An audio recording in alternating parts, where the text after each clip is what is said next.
Kwachithwa uhlanya ku-IEC ngamacala ababekwa wona iqembu lomkhonto wesizwe.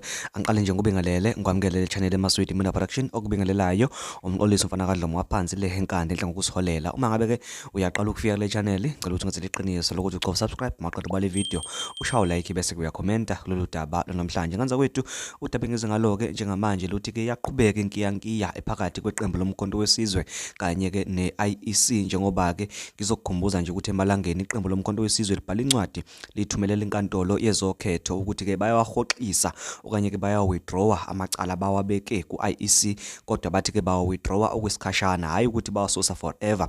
Bethi ke basayoqoqa ubufakazi buphelele bese ke bezolifaka kabusha. U-IEC usegijime ke wabhalela inkantolo ke yezokhetho wathi cha, lolo cala bebekade ke belivulile alingabe lisa-withdraw, asifuni ukuthi ke lihoxiswe, sifuna ukuthi ke liqhubekele phambili. Baphinde bagcizelele ukuthi ke njengoba umkhonto wesizwe ungayicelanga nje permission yenkantolo, kusho ukuthi lokho ukugwedelela.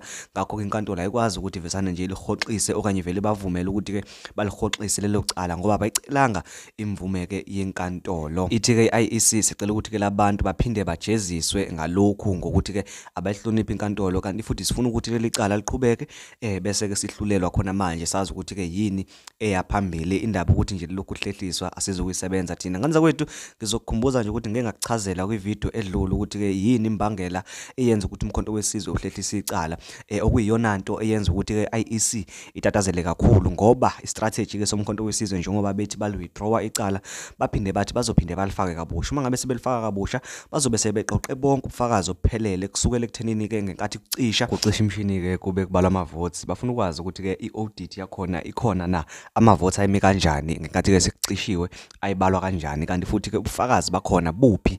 Bafuna into eyifana ke namaphepha lapho khona kubhalwe khona inamba, bengakabale nje ubufakazi lobo babukade ke bezulazula enkundleni zokuxhumana ama-video kubonakala inamba ishintshiwe. Cha, basakhuluma ke ngokuthi yini eyenzeka ngesikhathi ke kucisha imishini. So u-IEC uyabona ukuthi ke uma ngabe ke sebehlanganise lento kuzobe sekuyicala eliphathekayo nelinobufakazi obuphathekayo. Ngiyacabanga ukuthi ke isenzo se-IEC sokuthi ke ishushise okanye ke ukuthi ijahe inkantolo ukuthi ikhiphe inqumo siya-alama ukuthi ke yini benza batatazele kangaka uma bazi ukuthi ke ubufakazi bonke lobo buzofuna umkhonto wesizwe bazobeke bephethe ngesandla. Nganza kwethu ngizolokhu nje ngikwenza, ngizolokhu ke ngulethele zona zonke ngesikhathi zenzeka ngazo, ngizolokhu ngiqhubeka ngu-update kulo ke lolu daba njengoba ke njengamanje sesihlezi phezu kwalo. Engizocela kuwena njengamanje ukuthi ungenzele iqiniso lokuthi ucofa subscribe, uya-like bese ke uyakhomenta kulolu daba lanamhlanje. Uphinde futhi ungakhohlwa ukucofa leya nsimbi ebizwa ngokuthi ke i-notification bell ukuze ungeke usale kwivideo elandelayo.